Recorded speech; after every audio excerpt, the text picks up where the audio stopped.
สุดท้ายมองบอลดอกนี้ไงนี่กับกดบอลตอดเกมเรียนเป็นลีกบอลยังบอลตลับมาวันนี้ต่อปีอันตรายสนามเล็กไอ้ไงนี่มีแต่ปีกู้จีการกดบอลตกจับประตูบุญแต่ซาการพิชาประตูบุญสวายเรียงให้น้องเป็นกระร้อนจบเลยเนี่ยเปลี่ยนเชลเลนลิก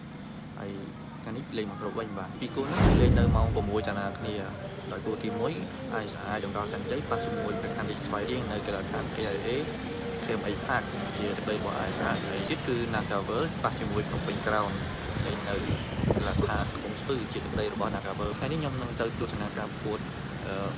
ISI នៅកោះចិនជ័យប៉ះជាមួយស្វាយរៀង ISI នឹងប្រកាន់ទីស្វាយរៀងមានប្រវត្តិជួបគ្នា5ដងដោយស្វាយរៀងឈ្នះ4ដង